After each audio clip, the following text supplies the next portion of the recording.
Hi everyone, it's Margaret Manning here with Retire Different. Retire Different is a place for people who want to ask good questions in order to make the right financial decisions when they're planning for retirement.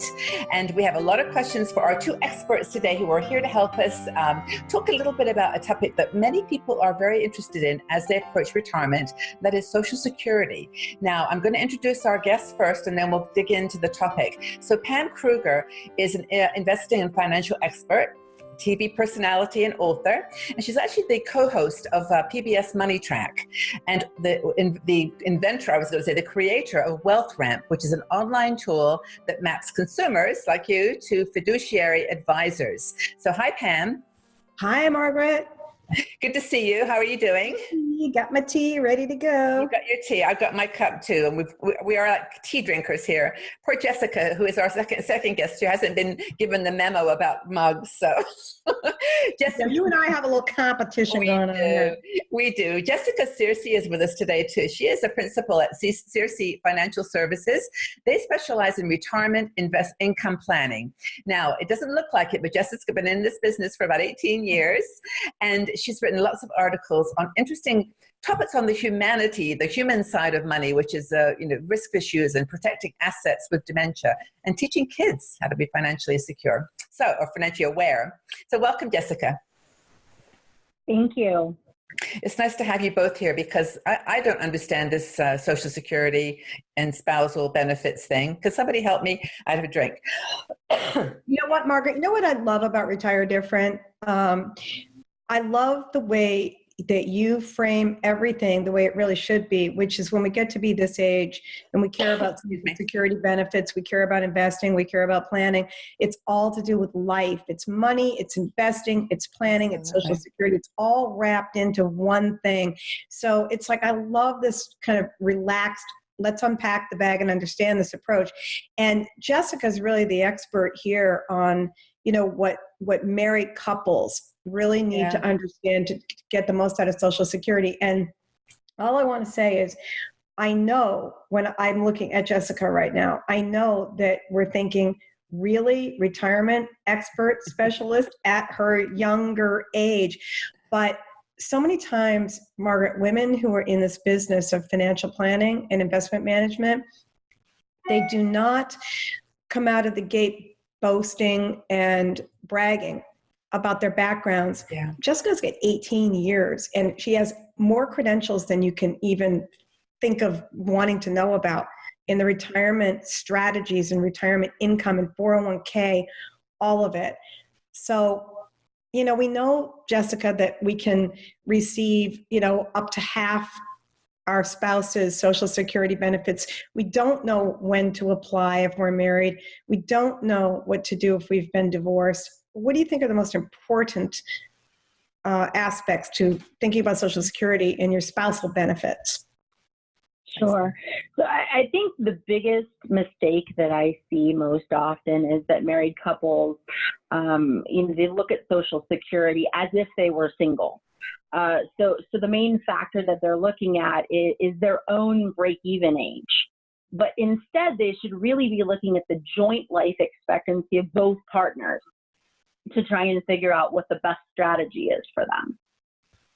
So what if a partner is older than the other? How does that work? I mean, you say you've got to look at it as a whole, but what if one's going to retire 10 years before the other? Or at least that's a really good question. So one of the strategies that they might want to use is maybe to claim Social Security benefits on the younger person if that younger person has made less income.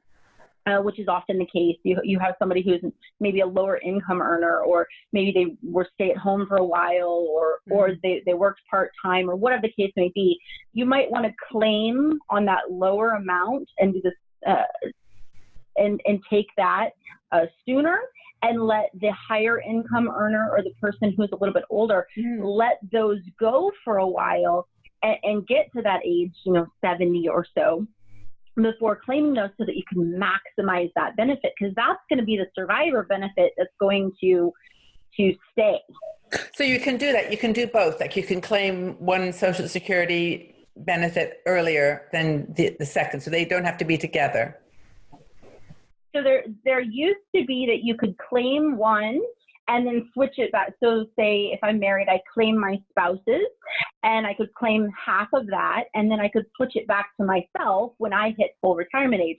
The problem is that back in 2015, they changed the rules on us. So for anybody who is under 65 now, they kind of don't get that get some now and get some later kind of approach.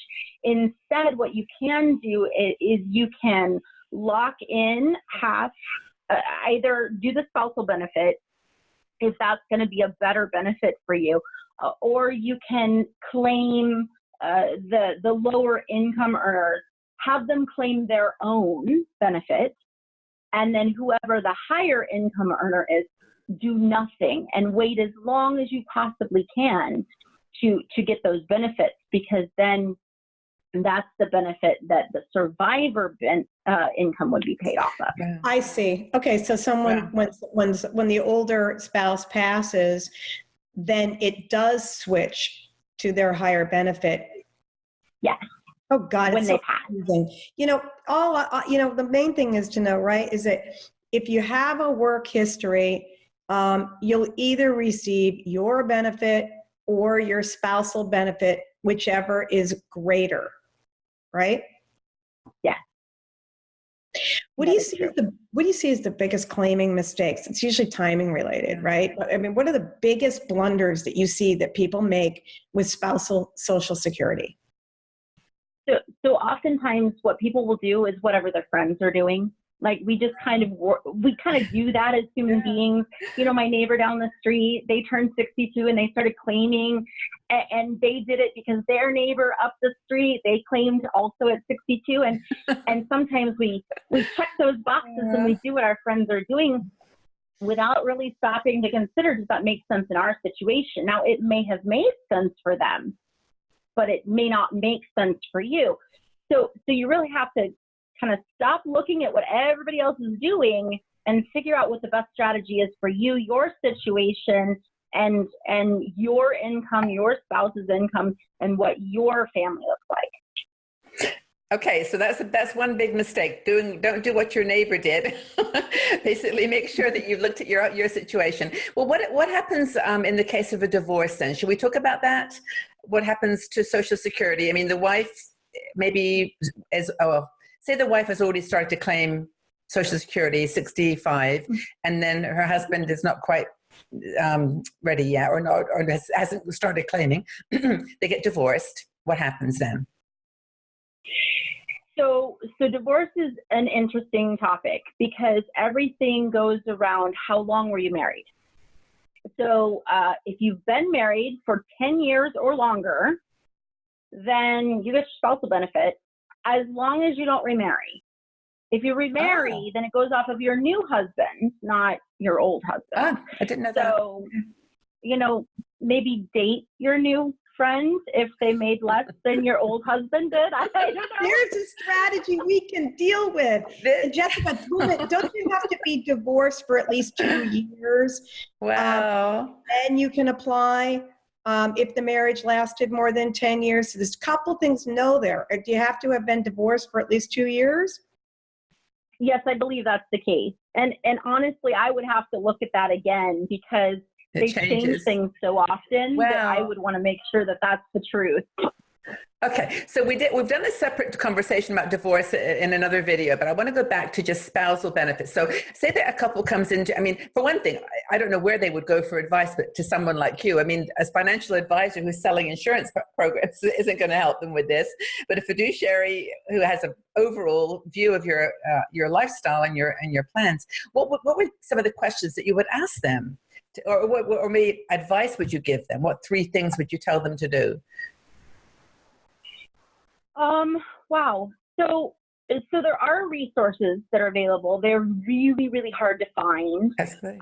Sometimes if we get into a really tricky situation where there's a lot of really complex variables, we will actually bring in an outside expert, pay them a fee for their services, right? There's no free lunch. So anytime somebody is giving you something for free, I assure you it's not really free. It's either really bad advice or has the potential of being really bad advice, or they're getting compensated by somebody else. So go ahead. You just made me think of something that, isn't it funny that dangerous? Pam thought of something here. Oh no, I thought I smelled smoke. I think that what kills me here is that, we're tossing around this topic, the three of us right now. It's like we're talking about how do you buy watermelons and make sure that they're really, the perfect time. And it's like, this stuff is important. It's like really, really life-changing. And there's something like 3,600 permutations on the different ways that combinations people can take advantage. So yeah, sitting down and really understanding how can I squeeze the most out of this Social Security, and how do I know to avoid making a huge mistake and filing and then not being able to go back on it. That's what I worry about, Jessica. Mm-hmm. Yeah, and as you should. And so it's really important to not be making these decisions in a vacuum, because, as normal people, we don't know that much about this stuff. I mean, I have to look up certain rules, and often will outsource to another expert who this is all they do all day long when things get super complicated. So definitely don't be making that decision in a vacuum. Also, I would say start early.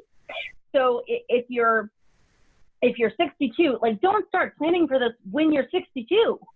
Start planning for this maybe when you're 60. Figure out what your options are, what they're going to be, what the best methodology is for you to be claiming. Don't wait until the last minute to do this, because there's a lot of variables to consider, and it might take a little bit of time, and you might have to really think through some things. You mentioned earlier that there was a situation where it might make sense for the person with the lower Social Security bucket to claim early.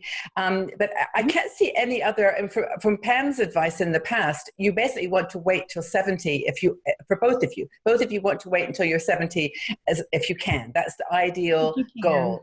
But then there might be, and then you just explained one situation where a person has a lower salary, a lower income, Social Security bucket, and is older, might want to go in sooner. Is there any other situation where that 70 or bust rule kind of doesn't make sense that you can think of? I think it depends on your own situation. So yes, there is. Here's an example. Let's say that you've been diagnosed with some sort of terminal illness, and you're not going to live a really long time. Well, then claim earlier, because getting whatever you can get back out of the system might make sense because you've been paying into it all of these years. Yeah. I mean, if you think there's a very good possibility that you're not going to make it to 70 because of something like that, an illness or something like that, then claim it. Just go ahead and claim it. But in terms of the relationship with your spouse, is there any other configuration with a husband that might make it, I suppose, I don't know. I don't know whether if 70 is sort of the ideal goal to wait, and there's very, very it's pretty straightforward then, isn't it really? You just don't claim your Social Security until you're 70. Or you've got a serious illness, or you've got some other reason that, you have to make, if you absolutely have to make ends meet, and you're going to, your life is going to be completely, impacted with financial stress. It's not worth it. Then claim it. But Jessica, when it comes to couples, tell me a couple of the biggest mistakes you've seen that couples come to you with, and you can't undo it. Oh man. So the early claiming is one of them. The other one more recently with the law changes from 2015 is they might be going off of old rules. So they may have claimed their own benefit or their spouse's benefit, thinking, oh, I'm going to do this cool slick switchover thing later. Just don't know. Yeah. Only to find out that they can no longer switch over. Yeah. So now they're stuck with half of the spouse's benefits, which might actually be lower. than what they would have gotten on their own. And then they can't undo that easily. And they can't undo it. Mm-hmm. So Pam, you're actually responsible for WealthRamp, which is this online tool that matches fiduciaries to people, to consumers. Are there experts in this that you tag in your system? Because this could be quite, if you are earning a lot of money, I mean, this could amount to a serious decision, what to do with your spousal. It absolutely is. It's the only insurance that we really know that we have for sure that's going to be insuring us against longevity, living too long. So yes, one of the questions that I ask on WealthRamp, and I do have a responsibility, and I feel that responsibility every day. I want to ask how important, understanding Social Security is and how it plays into your retirement plan. Right. All of our advisors who are specialized in retirement, they all have a really good grasp of how Social Security plays into your whole financial roadmap. But there are some that are specialists, and I do have like one or two advisors who, when I get stuck, just like Jessica said, I have like one or two, like a Mary Beth Franklin, Jessica from Kiplinger, and I'll call Mary Beth and I'll say, nobody knows this stuff. Even the people at the Social Security Administration don't know this stuff. There are a couple of people I can think of who live and breathe Social Security benefits, but it all has to really be coordinated with everything else you're doing too. Obviously, like Jessica said, you can't make this decision in a vacuum. You've got to look at it in the context of your health, the rest of your investments, your work life, your spouse's work life, and your spouse's health. Yeah. I mean, we're talking about sometimes big amounts of money, but if you actually are on a $2,000 a month budget, $500 more, did I say pounds? Dollars, it makes a big difference. Just having that little, but it makes a very big difference. I think we've covered this well enough to say that it's complicated, and I would hate to be the person that spends their life breathing and whatever you said 24/7 thinking about it. But if you've got any questions, check out Pam's website, wealthramp.com, and also Searcy Financial Services. Like Jessica said, if she doesn't know the answer to your question, they could always pull in someone that can. And Jessica, as we mentioned earlier, is just one of all the different fiduciaries that Pam has on her WealthRamp tool. I'm really happy that you came, Jessica, because it's great to have someone who deals with this every day. Think of the little minutia around it, which must give you headaches. Well, thank you for having me. It's been my pleasure. Thank you so much, Pam. If you enjoyed this video, please subscribe to our Retire Different YouTube channel and check out our website at retiredifferent.com. We are a community of people who are asking questions and trying to make good financial decisions so that we can have an amazing retirement. We'll be looking at our relationship to money and also places that we can go for support, advice, and inspiration.